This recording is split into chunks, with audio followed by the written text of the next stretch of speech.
Just bounce to this.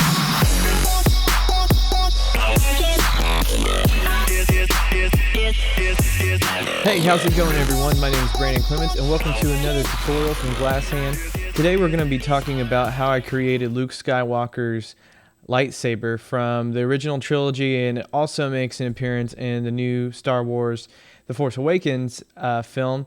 And I wanted to go ahead and just kind of talk about how I actually modeled this guy out.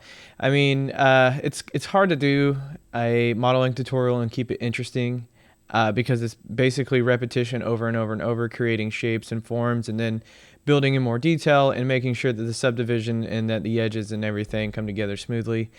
So I'm not a big fan of actually sitting down and doing commentation over top of the model itself while I'm doing it. So I have a time lapse here for you.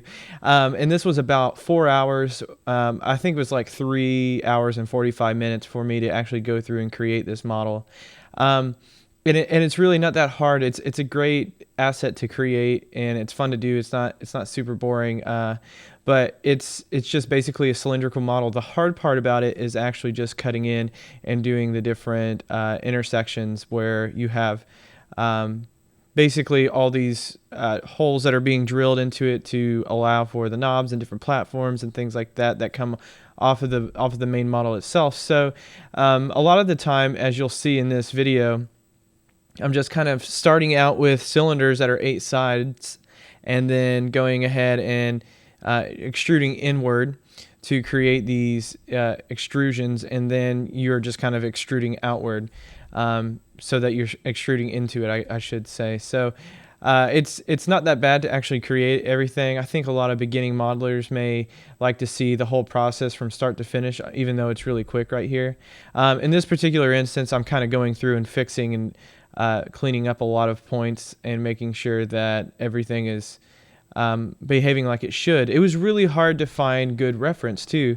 You know, there's a lot of replicas done of this saber throughout the years, like actual physical ones, and you know, some of them are actually very, very good.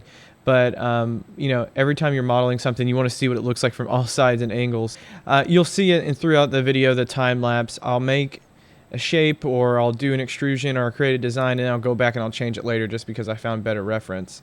And that happens a lot. It's just part of what you do when you're modeling. You know, you always need to have great reference to get a good look out of whatever you're doing. But there's a lot of Cinema 4D tools that helped a lot. You can see now I'm actually using the extrude NURBS to create the clip and some of the other features. So I don't do everything traditionally. There's sometimes I'll do booleans, and then I'll just go back and clean up those lines and those edges from the booleans. I think that's good to retain the shape and the form of everything. There's a lot of times I'll experiment and see how I can get things to look a little smoother.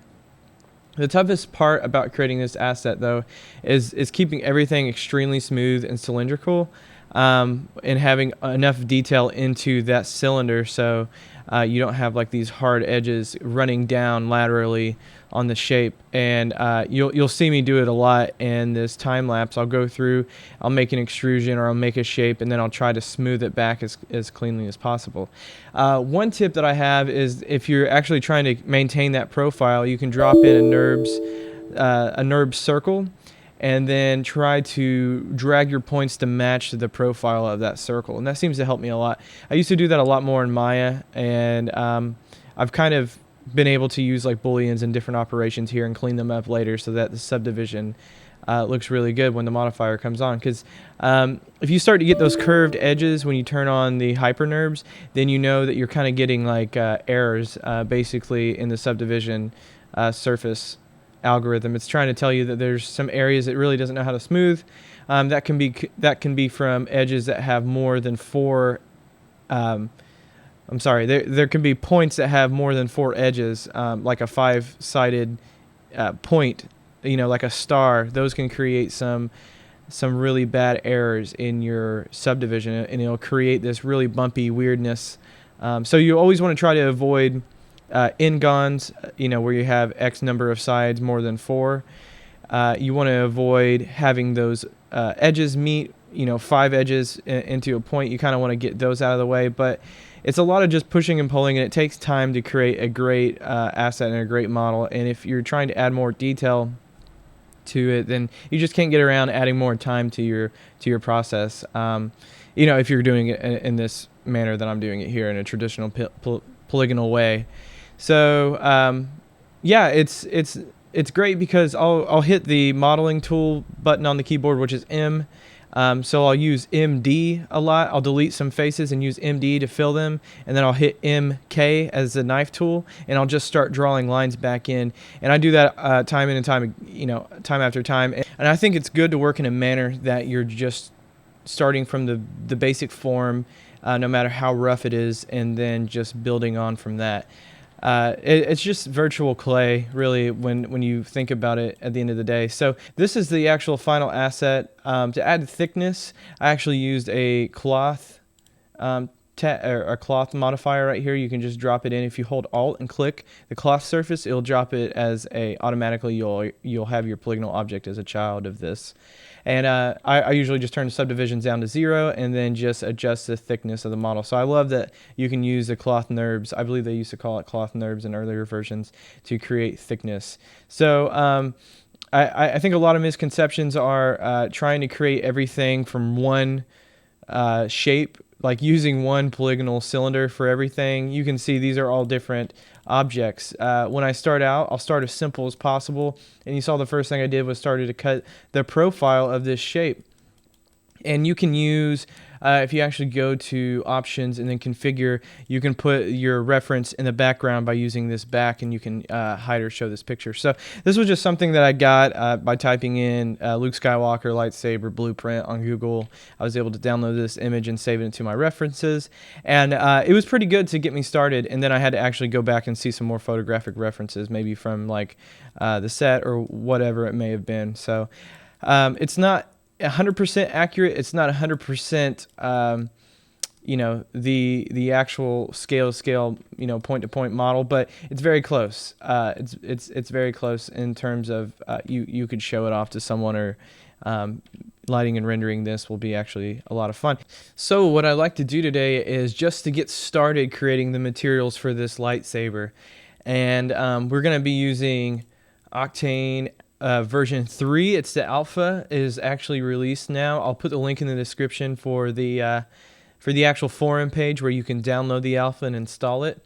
You need the standalone, and then you also need the bridge that goes into Cinema 4D. So those need to be Octane 3 alpha. Currently, this had just been released, alpha 1.0.3, and I haven't used it with turbulence yet.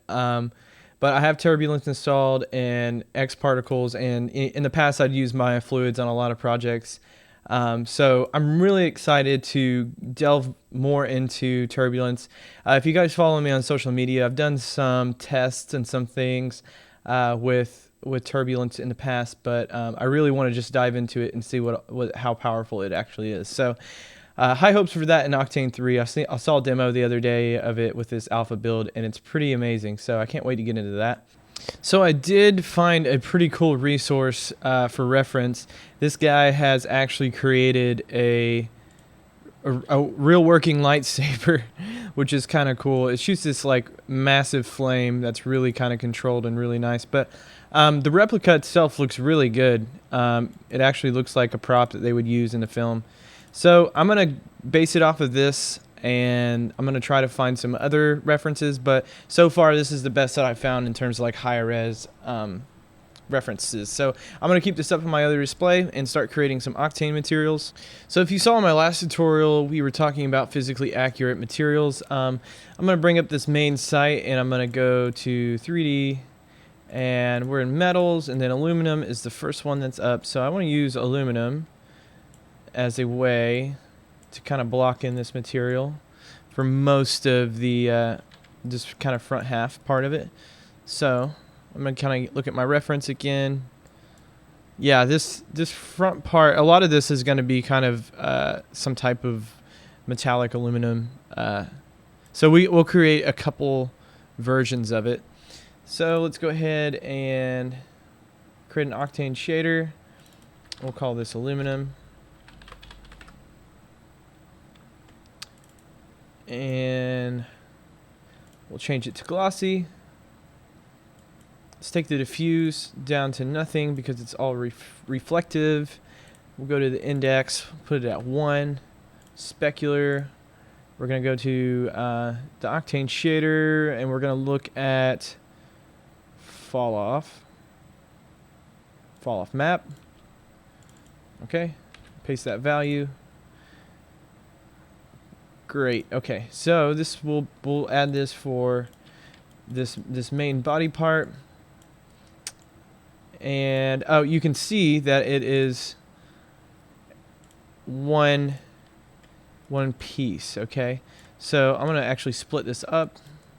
I'm gonna go into my side view, and I'm just gonna grab my rectangular lasso tool, and I'm just going to split this into 2. So we have the actual last portion, and then we have this other back piece. So I'm going to delete it from the main mesh here, and then just use this optimize command, which I use all the time just to kind of get rid of extra points, or it will actually sew points that are on top of each other. So it's just a very useful tool to actually use. So I'm going to put this into a group, into a null, and I'm just going to call this let's say shaft GRP, and I'm just going to take this parent material and I'm just going to put it on this front part. So we'll just say saber front or something like that. Okay, and we'll call this one back. I try to name everything in the outliner, or the outliner.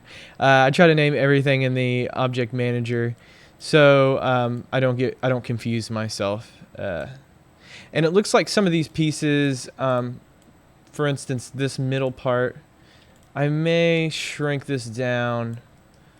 It looks just a little bit too thick. So I'm just going to take this part and just kind of scoot it in like so. Let's see, maybe not so much, maybe right there. It looked just a little bit too thick. I think that's better. Actually, we're starting to kind of come through, but I think that's okay. Yeah, that's fine. That's going to look okay. I'm looking at my reference, looking at the other monitor. I think that's going to be perfectly fine for our needs. If that shows through a little bit, that's not going to really matter. They're both made out of the same type of material. Okay, so I'm going to kind of just maybe scoot all this stuff back. While I'm at it, I'm probably just going to group these things together. And let's call this like mid GRP. And I'll kind of put this at the top. We could group everything back here together. And we can let's just actually take this back part out of that group. There we go. And we'll just call this back GRP. And I'm going to give this its own subdivision surface modifier. I'll just take this name and paste it, underscore, so I know what's going on. So that would be the back. And then it looks like everything else would be kind of in the front part. So let's just name this front GRP. So these are basically, we could say mesh GRP. Okay, so that way it's a little more organized in terms of a nice kind of hierarchy, which more often than not I don't take the time to do. So I should actually do that a lot more on most of my projects. So let's take this back part and let's give it, no,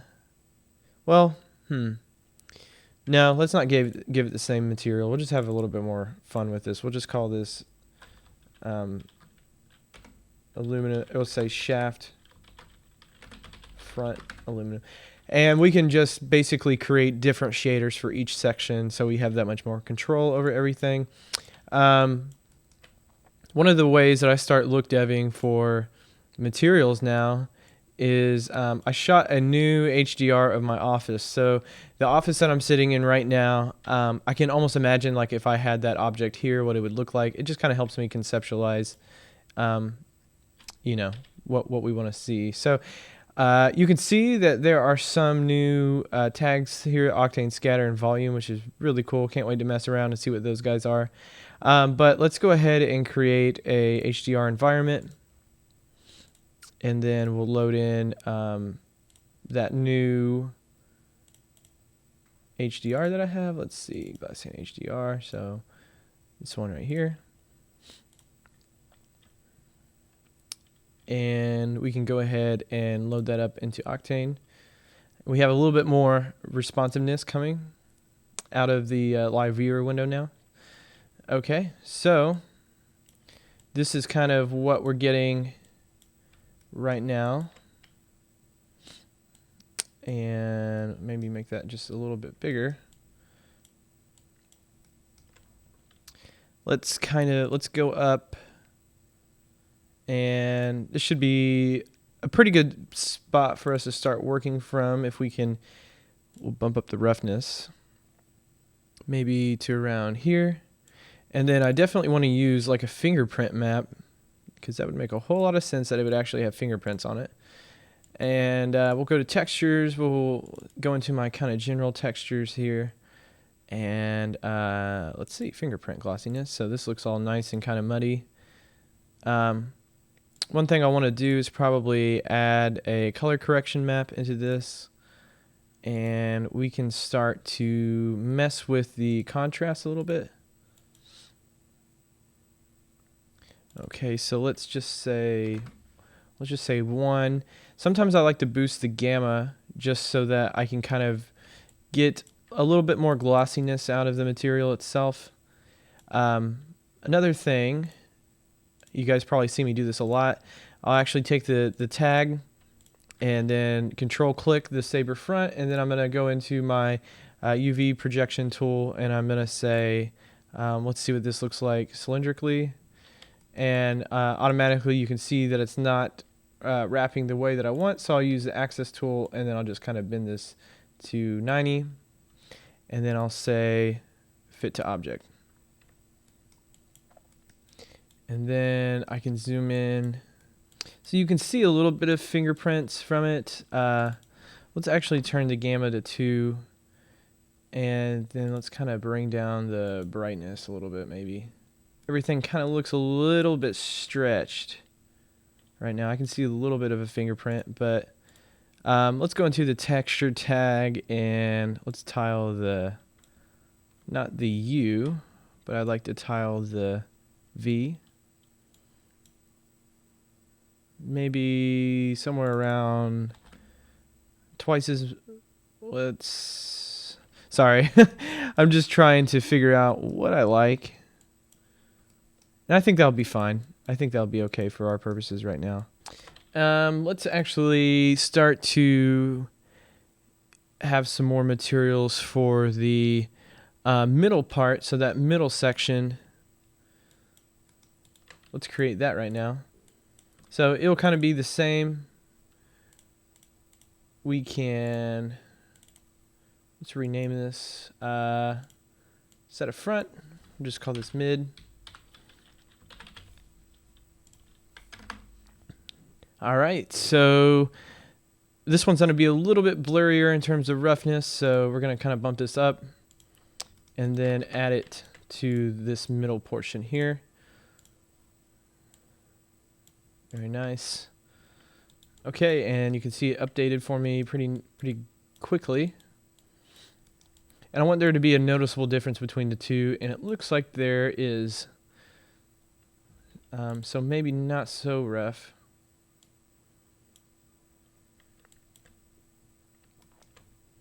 Maybe something like that. Maybe even come into the fall off map and tweak this just a little bit for some a little more artistic direction here. So this probably is a little bit, we can make this look dirtier instead of adjusting the fall off. So let's kind of put this value near where it should be. And then we can go into the specular and let's just add a multiply. Oh, I'm sorry, not in the specular. We don't want to do that here. We want to do this in the roughness. So let's do a multiply. And let's add another texture to this. So we'll go to image texture. And we'll add this metal. So no. Okay, so I've tweaked it a little bit. Let's actually let's select it. And then we'll select our texture tool here. And we can actually take... No, we'll redo it. I was going to say we could have just copied the same material tag from the other guy, but we'll just go through and redo that. So we'll say fit to object. And I think this is probably going to be okay for us.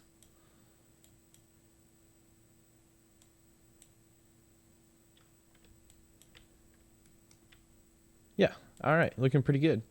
Looking pretty rough, looking pretty used. Okay, so we could actually do another kind of, let's try and, if we go to the specular and let's do a multiply. And here we want to actually try the dirt. Let's see if we can get this to look a little bit more. There we go. We kind of get some more ambient occluded areas there. We can bump up the strength if we want. And I think that will help us kind of sell the worn look from it. So let's not do something crazy. Let's just try like 2. And maybe turn the strength to 3. So what we're basically doing is just adding some more occlusion to the dirt so it looks like it's not as shiny in the cracks, in the crevices there, and that's just from using multiply with the fall off map in the specular slot. So that just kind of helps bring out the detail. And yeah, awesome. Looking good so far. All right, so we got 2 pieces of chrome, or 2 pieces of metallic metal. For time's sake, let's just take the back part and this very back piece right here. So under our back group, I'm just gonna, collapse some of these. Let's just use, that same mid texture. So I'll select both of them, look at our texture tool, and then we'll say cylindrical. Grab my axis again, we'll tilt it down to, let's see, whoa. Kind of getting out of control. Let's go to 90. Perfect. Now I'll say fit to object. Another thing we could do, you can see that it's wrapping weird on this bottom piece. We can just essentially come over to the side view. We'll take our lasso, and then we do not want these last 3 guys here, so we'll deselect those and add a new material tag. So here we go. This one hasn't been set yet, and we'll just set this one. Let's try flat, and then we'll send this back to Octane. You can see it says creating geometry. So we get. I actually love to see this here in the live viewer. That's really a nice feature. And there we go. So now it's nice and flat on that back side, so it wraps pretty nicely. And I think this looks pretty good for the very back portion of the model itself. We could create a copy of that same material and change some stuff if we needed to, but I think we'll be okay for now. But we always have the option to go back and do that later. So let's actually give that same shader to the screw here, and why not add that to the ring. And I believe the clip is probably the same, so we'll go ahead and do that to the D ring, and we'll make this a cubic. Let's just go ahead and add it to the actual mesh, and then we'll say fit to object. All right, looking pretty good. We can go into the screws. Let's do the same thing. We'll give them the same shader. Okay. What else can we do? We could probably do the screws up here on this front part. So this whole mech group, we could give that the same material. We could smooth these if we need to. And I think that would be okay. So a lot of these other pieces, let's create their own shaders. Let's not get carried away and use the same shader over everything. But let's work on this back grip. Okay, so this is more like a rubber kind of damaged looking grip. So we'll go and we'll create a new material, and we'll call this grip, and we'll put it there on the cloner. And let's pause the window real quick while we make some changes. We'll say this is very dark. I can actually select a color here. So I'm going to use something like that for my reference. We'll, of course, change it to glossy. And I think we can get away by using a image texture. And let's use something like, we'll use the grime. We'll say no. And it looks all nice and rough and kind of beat up. Let's go and let's bump the index up to say some type of plastic, so 1.6 or so. The bump I would like to use, so if we go into the roughness, I'm just going to use this same guy here, and we'll go ahead and paste, and of course it's going to be too much. This may even be a lot, but we'll see once we actually throw it on there and see what it looks like.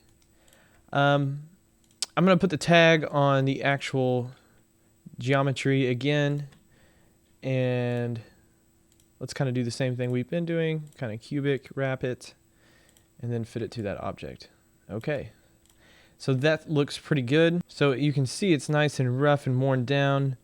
I think the bump is probably too strong, so let's have that value, and that looks pretty good.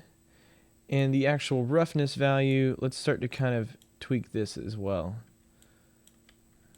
Okay, so I'm just using the mix and kind of looking at it from all these different angles. I can already notice a difference in Octane 3 in terms of the speed with this computer. It just feels a lot better and more polished. So I'm really digging it so far in this alpha build. It feels a lot faster. And of course, if you haven't noticed, there are some new render options here as well. Okay, so I'm just using direct lighting. You see I'm using direct lighting here. And I'm not using any of my render farm computers. This is all just on my 3 980 Ti's that are here in my workstation. And I like how that is looking. So I just feel like the responsiveness is really, it's there, and it's almost instantaneous when I'm working in this way. And if I go to my settings, you can see I'm not even using the priority, and I'm not being bogged down at all. So I can keep this going and still make changes and play with it. So pretty awesome. Really great stuff. Loving it. So I'm going to create a new kind of shader here, and let's call this the I really don't know what the buttons on these guys are, but we'll just call this button metal. Sounds good to me. Let's take the diffuse down, and of course it's going to be glossy.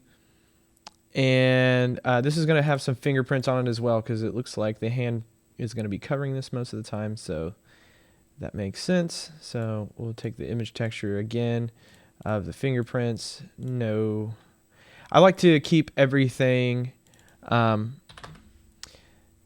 their own respective places, because we have a NAS here at our office, and we keep all our textures and everything in one location. So I hardly ever, I used to, but I hardly ever copy anything to the project location anymore. Okay, so I'm going to kind of eyeball this index. I'll kind of slap it on here, see what it looks like. You can see, I'll have this up on Gumroad for you guys to play around with and see how I actually modeled it.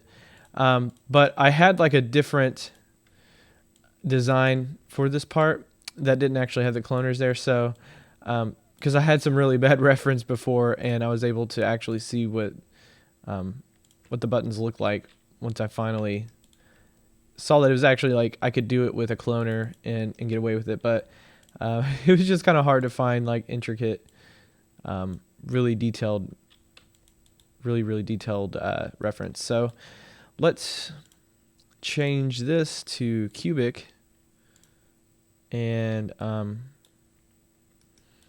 it looks fine in terms of how it's wrapping, but let's just go ahead and say fit. Let's see what that looks like. You can see the fit is stretched a little bit. So what I'll do is I'll just kind of come in here and scale it.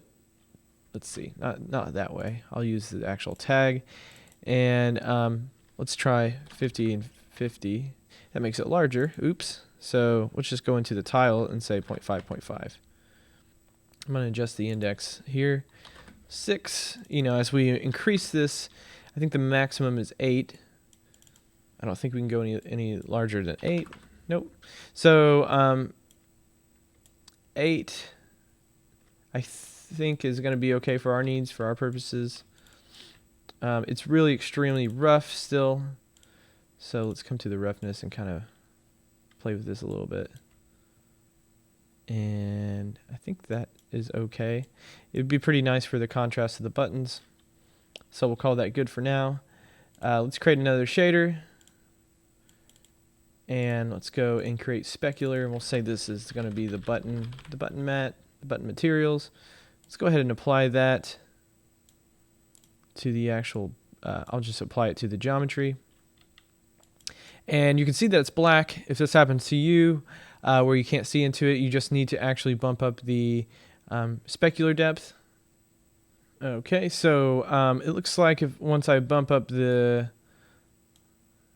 glossy depth, there we go, we're able to see in there a little bit better. So you just really want to be able to see how many bounces, I shouldn't say bounces. The specular depth is how many times the ray can enter through and penetrate the surface of the object. So it looks like, you know, after I switch it from 3 to 4, it's really not changing after that. So with the actual glossy depth, you can see at 2, and then at 5, it got better. So let's say 6. And it looks like the diffuse bounces, which is just the indirect bounces of light, are pretty good there. So now I can see all the way completely through it. What you're looking at now that's still rough is the actual other side of this little metal board. So you're actually seeing completely through these, which is pretty cool. Let's adjust the color maybe. I'm going to look at my reference, this video again. This guy who's replicated this lightsaber almost perfectly. They almost had, it's weird, it almost has like a yellow kind of tinge to it. So let's try to go into the transmission, and let's say just a little bit of yellow on the buttons there. So pretty cool. That looks all right. Pretty good. So let's add that same shader that we had created for the back plate. Let's put that. Oh, it looks like this, is this in the wrong group? I think it is. Let's put this in the mid. Yeah. Yeah, it looks like these are put into the wrong group. So let's take this and put it into the mid. Okay, cool. And let me just grab this and put it in the mid as well. Okay, awesome. Anyways, let's grab all this stuff. We'll apply, let's just actually use the same button mat right there.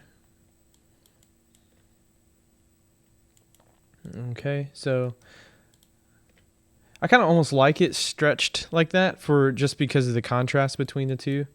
So that looks pretty nice. Let's actually try and add to a bump to this. So let's go into the rough, And let's copy this over and use it for a bump.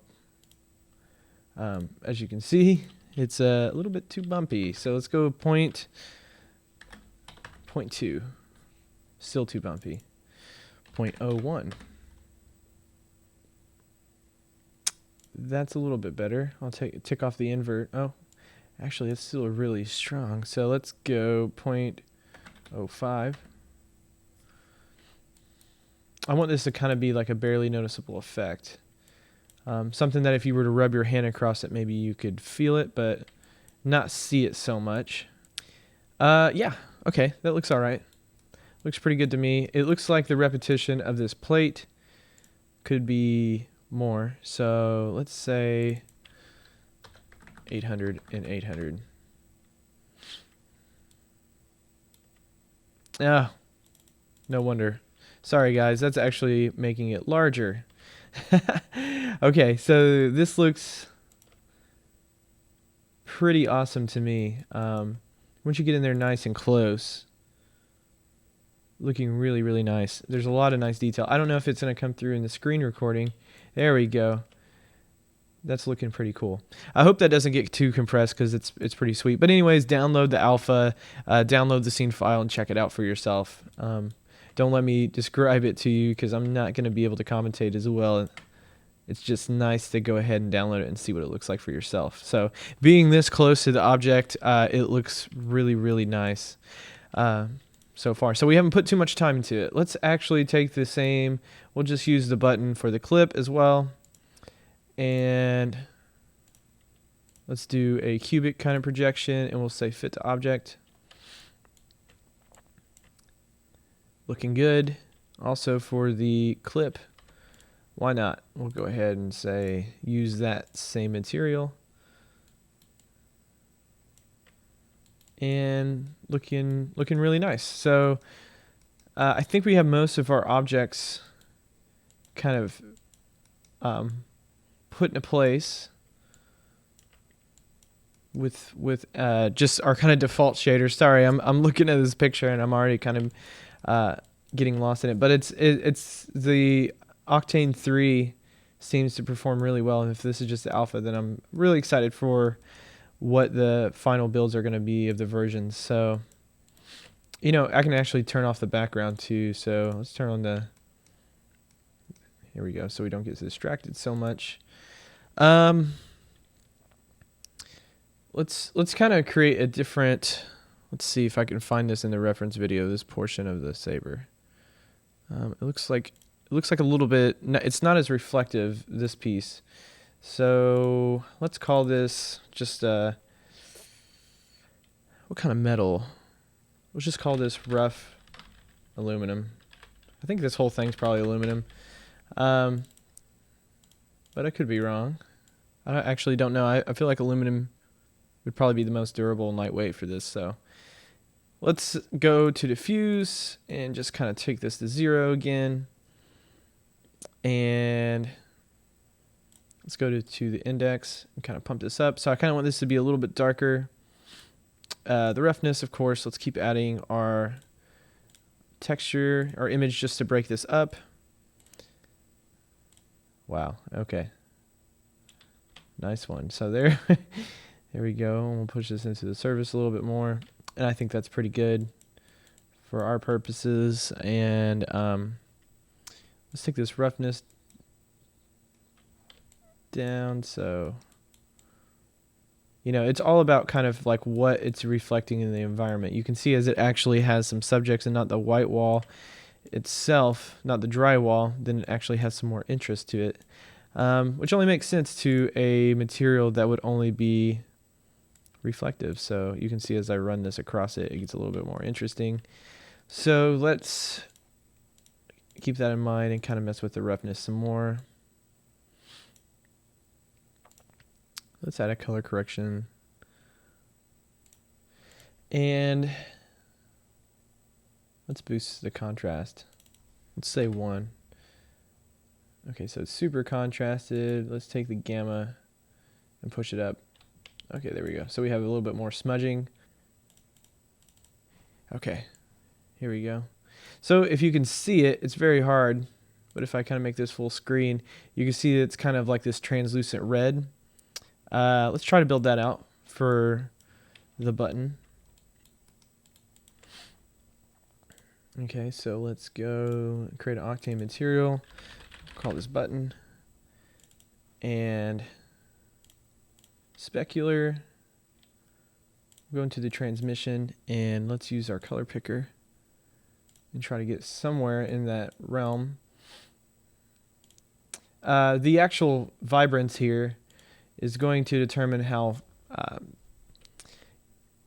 you can actually see through it. The darker it is, then the more opaque the material is going to be, and the brighter the color, the brighter this vibrance is, then the more translucent it will become. So let's select that guy, try to find it in our object manager, and there we go, top button. So yeah, let's use this. Once you use UL to do a loop selection, you can use UF, and then it'll actually fill the selection from what's left, and then you can just say apply. Okay, and then we have a nice update here of it, of the shader. So let's actually just adjust the glossy, or I'm sorry, the specular depth. It looks like 6 was a good number. Let's try something higher, like 16. No. Okay, so 6 was fine for us. Let's raise this value here. Let's see, we should be able to see through it a little bit. Nope. Let's change our actual mode to path tracing. Oh, there you can see it's a different story. So the direct lighting is good, but just from past experience with renderers, it just seemed like lower quality, which it is. That's what it's kind of meant for, is kind of how we're using it. But now we're starting to get more into a kind of final look or a final render, and you can see if I bring this down, 2 is kind of going to be the place. I'm just going to kind of leave both of them at 6 and 6. I usually do 4 and 4, but I think that's fine. Let's change this to 0.9. You can see this is probably here for some of the volumetric rendering stuff. Very cool. Let's turn on the alpha channel again. And our coherent ratio, let's put 479. This coherent ratio has worked well for me in rendering interiors because it actually smooths out some of the noise in the darker areas where there's not a lot of bounce light to come up. So that's actually really nice. It's sped up render times, and it's helped a lot for some of these like really high detailed scenes that we do for clients. So I think that's looking pretty good. What else could we do? We could probably make this a little bit darker. So not that dark. There we go. It's looking okay. And then let's grab the rest of this guy, and we'll just use this kind of rough. Let's not use this. Let's use the actual, this mid texture right here. Okay. And then we'll use our texture. And those texture tools here. So if I actually select it, there we go. We can see the preview in the viewport. And let's go ahead and we'll say fit to object, and it's looking pretty good. Let's stretch it a little bit more. Better. Okay, awesome. Also for the button, in the roughness, I'm going to add again our fingerprint map. So if we go and here we go, use that. Let's invert it. We'll get close here, and let's boost this contrast a little bit more and see how it's actually tiling on top of it. So let's not use the UVs. Let's do a flat. Let's try flat, and then let's actually tip this over. And I think that's pretty good. It kind of looks smeared on the edges, which is fine for me. I think that's kind of cool. If I boost the gamma, nope, not getting what I want. Let's actually go back. Let's add a color correction to this again. And then let's have a lot of contrast and see if this is kind of getting what I want. Yeah, that's more in the realm, so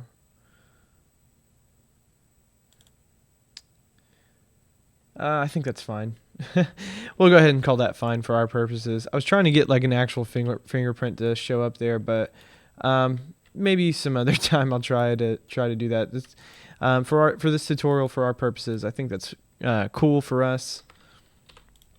I actually do want to use the mid shader for here because if you remember in the specular, we have that dirt shader, so I think it'll be good for the crevices there. Let's apply that, and then we'll go and find where it's at. And let's see how it's actually wrapping. Let's say cylindrical, and then fit.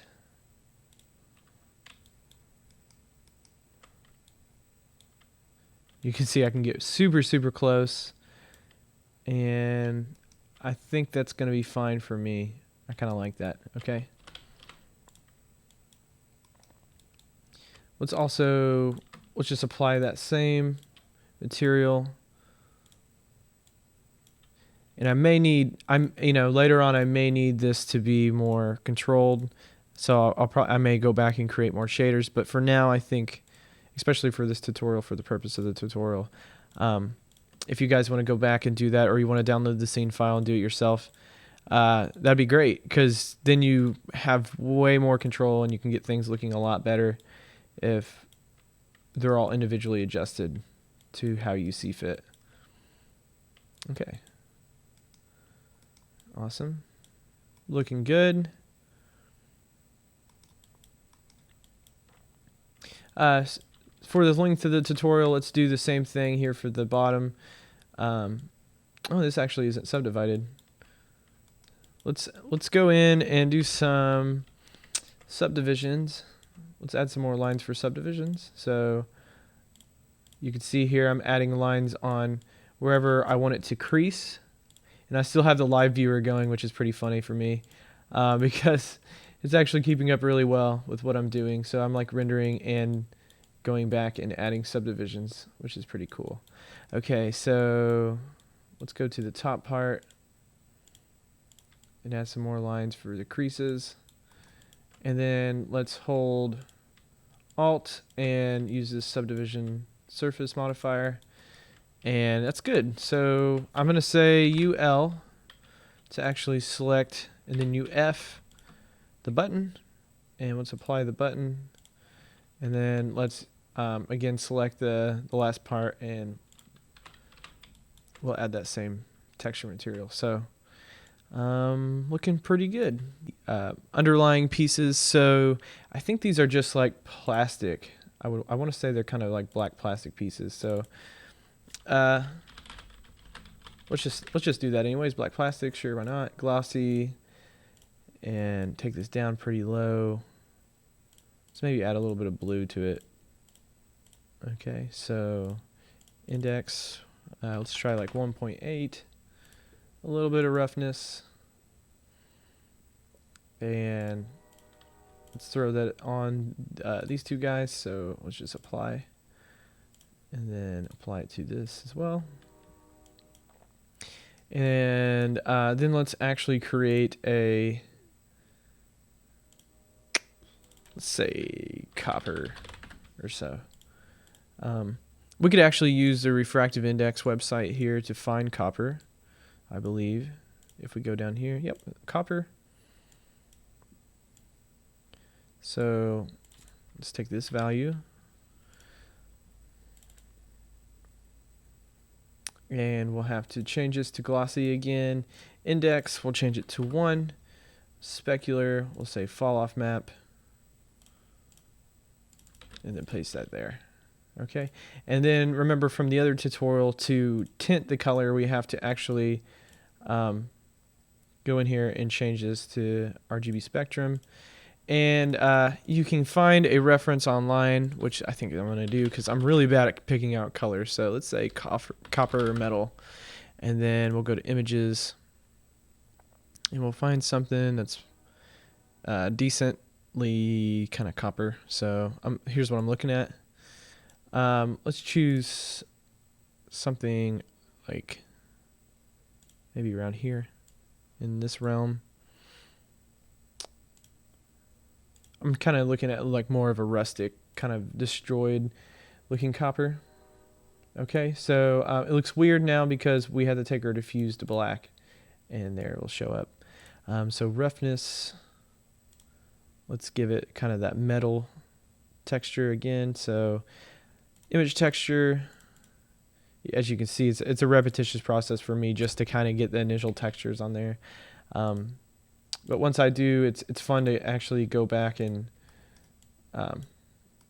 make adjustments and stuff. So I think that looks fine for me. Okay, great. So I think we have most of the saber with the initial shaders on it. I think we went ahead. Yep, looks like we covered it all. Cool. So now that it's looking pretty cool, let's go ahead and create the actual saber itself, and we can kind of, I'll show you how we can use like pose. I believe that it's called the pose morph tag in Cinema 4D to actually extend it out. So we'll have like a little control for that. So let's do that next. So I went to Google and I typed in an awesome question. How long is a lightsaber? So a typical lightsaber is over 1 meter in length total, usually consisting of the metal hilt, usually around 11 inches, 28 centimeters, and then about 3 feet, the actual saber length. So let's roughly get that into the scene. So you can see my lightsaber is really, really large. I don't use the measure tool a lot. I kind of do it in this ghetto way. I just kind of drop a cube in, let's see, 28. This is, I know it's pretty lame, but I'm just going to drop it in like so, and then measure this down. You can see while I'm modeling, I don't really care about scale that much. Let me just hide the this back picture. I don't really care about scale until I'm actually doing lighting and rendering, because that's when it really kind of matters. And it matters if you're handing it off to someone, of course, but yeah, I just kind of like to work in that large real world or large scale. Let's see. I think this is, it's getting close. Okay, cool. And then let's take the cube and let's do 3 feet in the Z. So 3 feet.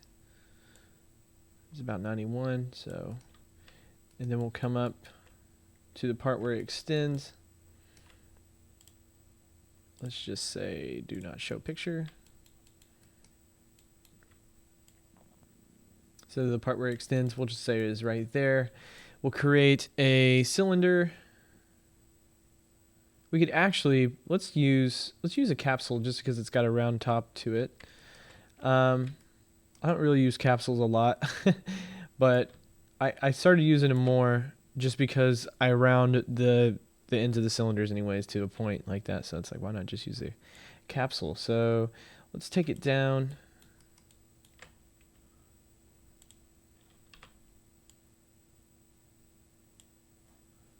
So let's see.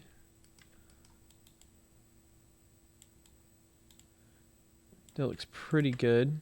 It looks like my saber is kind of off from the origin, so let's see if we can fix that.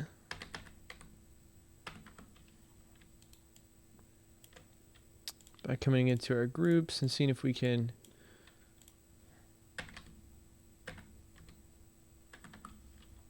nope.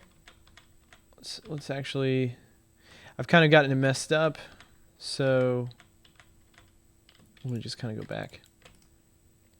I'll have to go into like a side view to try and figure this out. So let's take the, so maybe something like that. Let's delete the cube.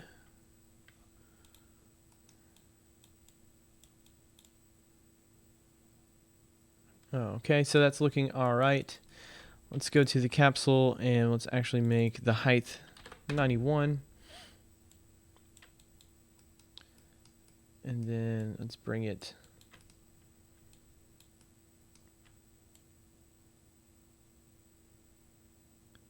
out to maybe say there. Okay, that looks fine to me. And then we have this rounded top, which is pretty cool.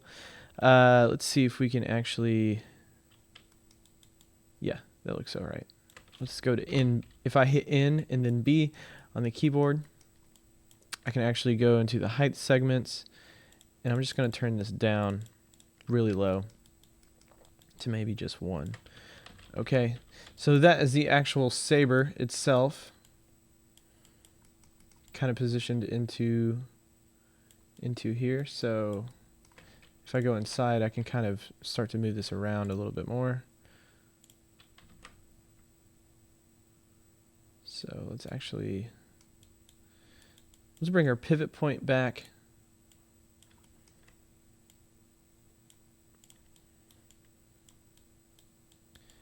And then start to adjust this a little bit. So maybe right there. And what we can do to actually extend it outward is we can use, first let me go ahead and just put this in here, and we'll just call this Saber Geo. We can use, if we go into Cinema 4D tags, I believe, oh, I think it's under the character tags. Yeah, we can use the pose morph to actually make it extend. So the pose morph is kind of like a blend shape in Maya. We'll just use points, and the base pose is fine, and then pose 01, we'll just have it selected, and we'll bring all of this back down.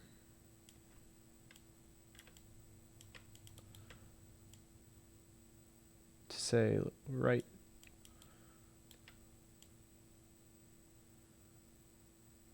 We can actually bring it all the way back down into itself, which I think will be fine when you actually animate it. You're never going to be looking straight down into the lightsaber anyways. I mean, maybe you are if you're doing this for some kind of short or something. But then you can see once you animate it that it extends. Okay, so you can use either slider. I'm going to go ahead and just make a control null. So if I just go into nulls, I'll just say this one is controls. And you've seen me do this before.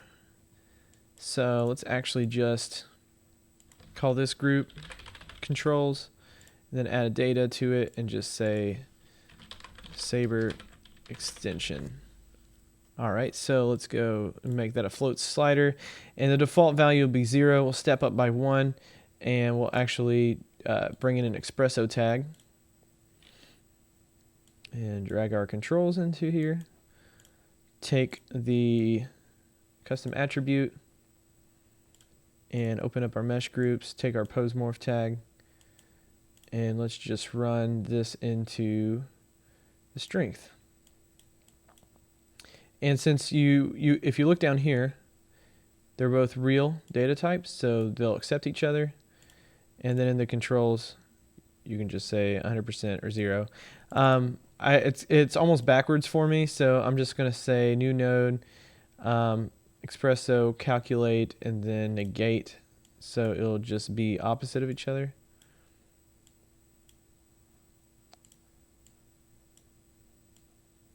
Oh, sorry, not negate. Let's just do a range mapper. I was almost thinking like he was a Boolean operation for a second. So, anywho, so when basically these need to be switched around. So when it's 0, or I'm sorry, when the input, we can think of it like this. If we say the input range is in percentage, when the input range is 0, we want the output to be 1 and then 0. So when it's 100, then it goes back to the inverse, which is 0. So range mappers are awesome, and I use them all the time. I know a lot of people who use them a lot when they actually go and rigging an espresso. It's something that's just needed. So now that we have this to scale, we can go ahead and start to maybe add a ground plane to this. So let's come in, create a ground. We'll bring the saber up so it's not clipping through the ground. So maybe something like that. You can make it dynamic and make it fall on the floor if you wanted. But I think this will be fine. Let's take the controls all the way up. Let's create a new Octane material, and let's call this Lightsaber material. And we'll make it a diffuse because it's not going to have any reflection. It's just going to be glowing enormously bright. So let's actually see if we can bring up an image.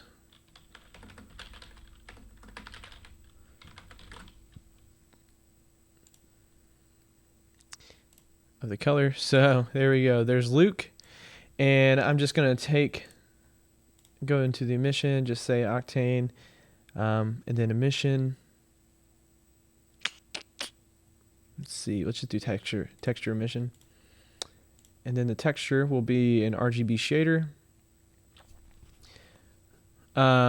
Actually, we could do. Let's do a multiply here. We'll make this a little bit more interesting. We'll say RGB spectrum and then fall off. So this will be a fall off map, and then the RGB spectrum on the outsides or what have you will actually make it kind of glow. So this could be like a kind of like a neon color. So there we go. We kind of got this.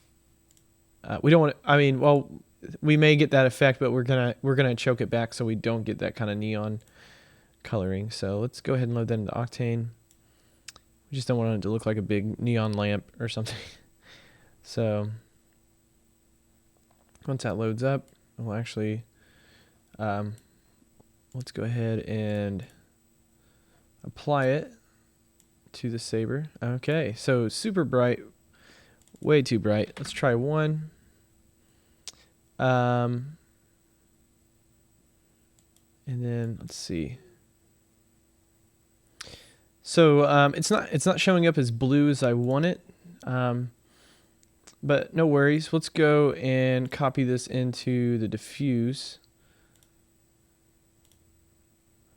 and there we go. It's a lot of blue. So let's kind of color pick.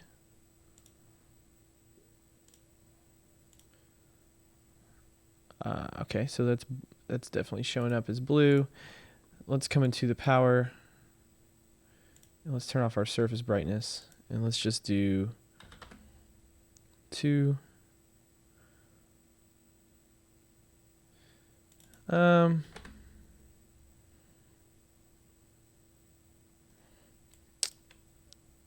see. I'm kind of looking at my reference, and I'm looking back and forth and seeing what I like, what I don't like. I mean, a lot of this to get it perfect, to actually get it exactly how you want it. I would probably do in post, just because it's really hard to kind of nail it here, because the saber itself is more white and then it just kind of glows a color, right? So it's not something that we can really hit super well here inside of Cinema. But we'll call this close enough. Okay. So there we go. We have a lightsaber. We actually have the controls to pull it down and back into the hole. So it looks like as we bring it out, you see it turns on. So very cool. Let's actually set up the controls. So let's see. I think it's actually showing the other normals when it's back in that way. So it kind of worked out in our favor, because once it goes all the way back in, I believe, nope, it doesn't shut itself off.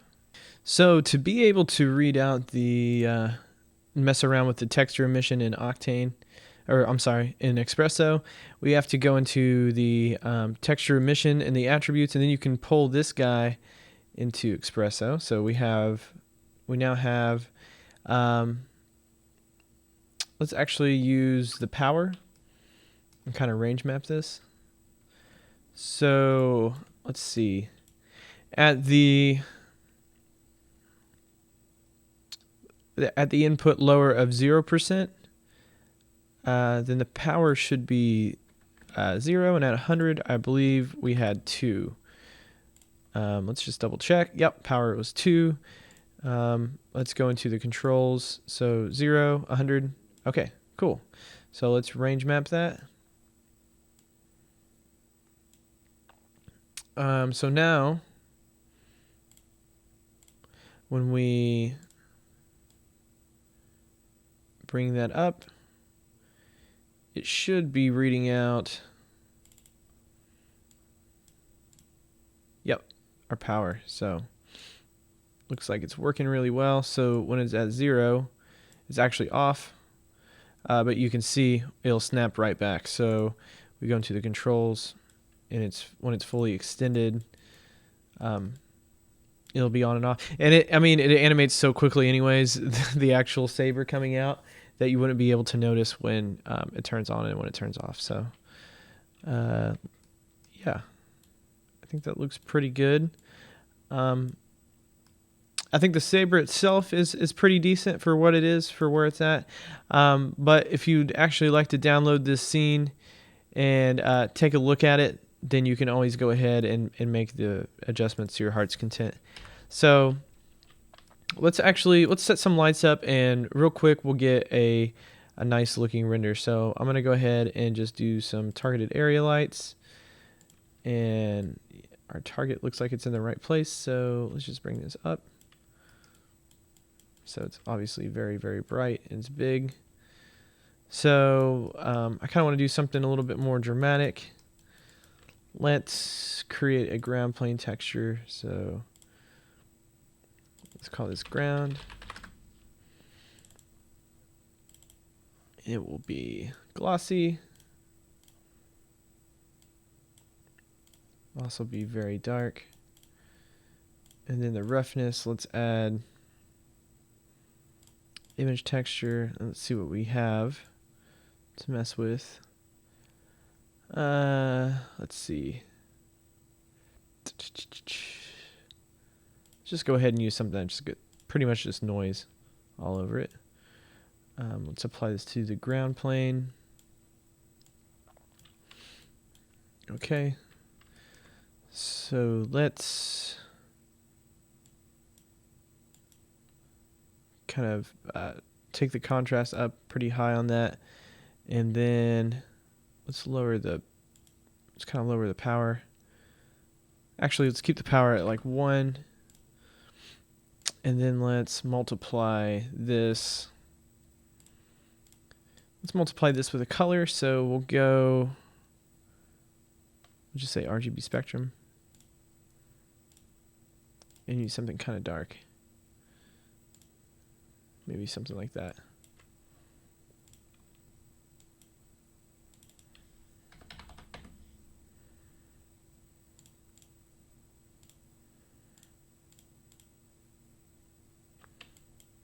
There we go. Probably something like around the lines of that. I just keep messing around. You guys have just kind of saw me just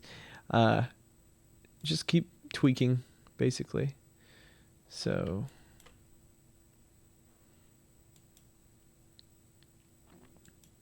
let's kind of mix these two together. Let's see if we can get something that's pretty grungy looking, but it's also pretty dirty. We can take this. We can actually put this into the diffuse channel. So let's say we'll put this in here,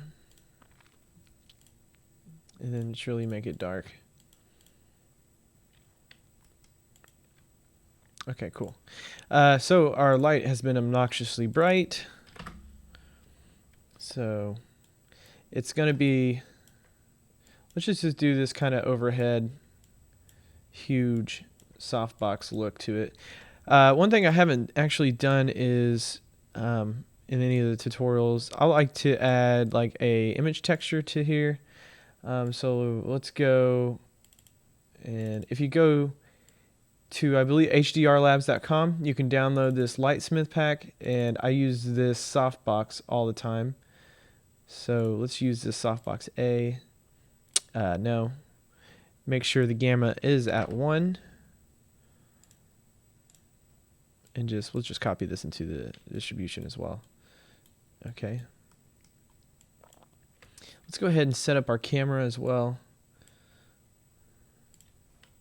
So let's kind of get this into position. Let's do something kind of cool. We'll get close to it, kind of show off the power and flexibility of Octane. Save this real quick. Let's see.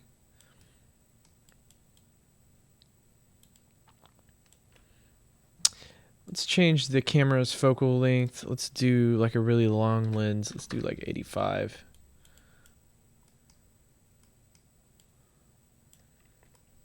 Let's do something maybe like that. You can see here the bars are actually going to cut off the background. So I kind of like to just jump into a different camera. We'll just go ahead and say perspective. And then kind of work this way. Go back to a shaded view. Just so I can kind of see both. Let's take the light and let's play around with the position of it.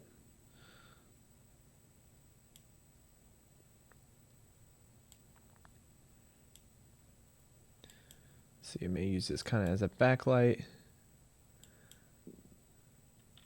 but still kind of overhead. So that looks cool. Let's name this. Let's name that backlight. Let's name this key. Let's kind of take this key around to the front. Maybe down a little bit and off kind of to the side.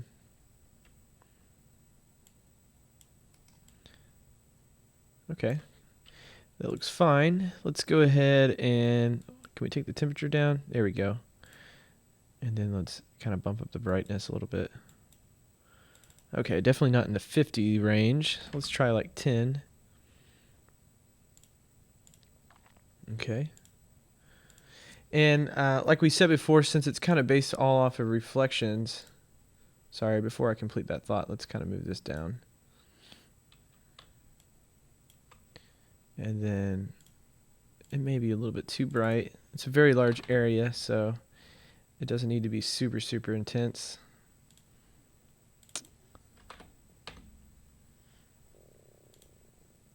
But yes, since everything is kind of based on reflections in this image, we're going to want to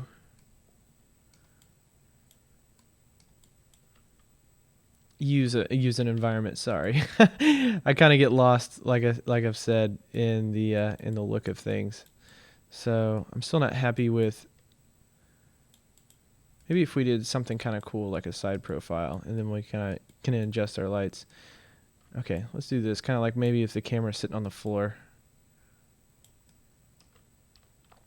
One thing I do notice is that black plastic is way too perfect for everything else to be all muddy. So let's go ahead and add a new image texture in here. Let's just use the same kind of noise texture again. I think that's fine.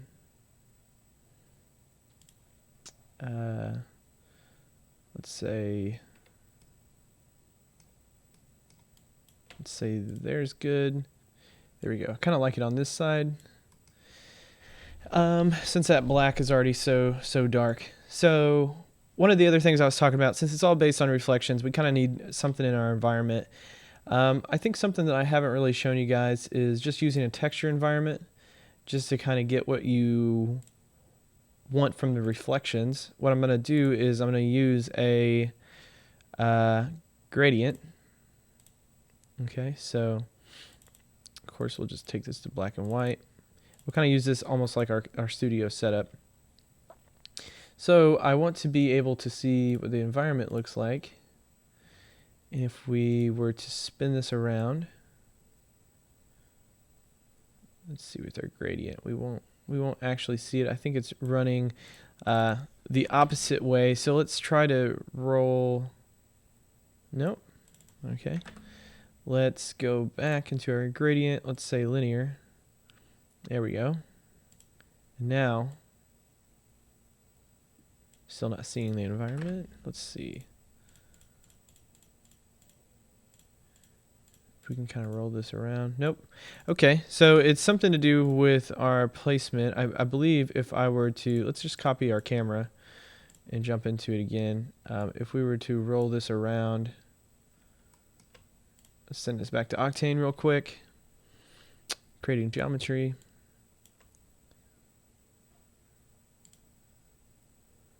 Let's say, sorry, let's go over here. Okay, now you can see the environment is actually being lit with this texture. So, and it looks like we can't roll the texture with these attributes. So, and I believe this is kind of the cutoff point. You can see where it's kind of coming back. So let's, being all messy today. So let's go ahead and make the adjustments how we want for the environment by adding new knots in here. Okay, so let's go ahead and kind of cut this off kind of harshly. The interpolation of the white and the black. Okay, so you can see the seam here. If it's white on both ends, it will be seamless. So let's go ahead and keep tweaking.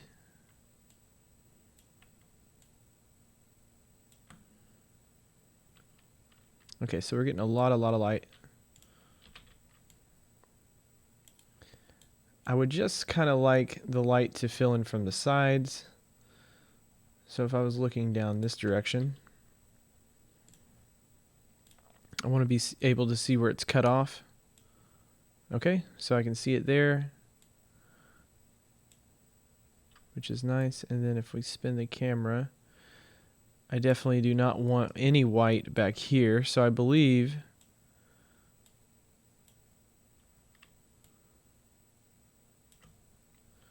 this is kind of a strange way of doing things, but once you get it kind of dialed in, it's not so bad.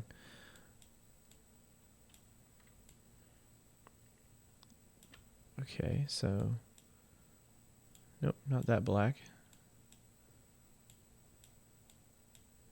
There we go. Let's bring this closer. So these knots are going to be like really small. Really small, just kind of providing some more reflections for us. And I want to be able to see them kind of in this view. Okay, that looks good. Let's do it to the other side. This is going to be a little bit trickier just because where it actually wraps and seams, just as long as this is white, it will be fine. And then we have to kind of push it this way. So it's kind of maddening sometimes to do this, but it's worth it. It's worth the result. Okay, so that's where the seam is, perfectly there. So let's jump into our other camera. And you can see that really starts to bring out some more highlights across this saber. So I can't really find maybe something like this. I can't really find a decent camera angle that I like, but I think this is gonna be okay. Let's go ahead, and I need to make sure this is wrapping decent onto this extension part. So let's go ahead and say cylindrical, and then fit. Okay, nice. So I think that will pretty much do it for this tutorial. Thank you guys so much for tuning in. Thank you so much for those of you who have reached out to me on social media and thanked me for my time. It's kind of the opposite. I should be thanking you for actually watching the video and showing your support, because you guys have inspired me so much to do more with the channel and to keep adding to it. And I have a lot of fun things that are planned for the future. This isn't my only thing that I do. I actually have a studio and work and have client projects too. So but it's been really fun to do this and teach at the same time. I also teach at a university, so it's been a good filler for me. And 2015 has been a great year, and the channel has grown so fast in the short amount of time that it's been up. We're already over 1,000 subscribers, which I know in YouTube nowadays it's not a lot, but it means a lot to me. Because I still remember when I only had 10, 20, 30, 50, a small handful of you guys asking questions. So I love that the support and the community is still there, and I just want to thank you guys so much for that. So Merry Christmas, Happy Holidays, and Happy New Year. I probably won't see you until 2016. So please take care, and we'll talk to you next time. Thanks a lot.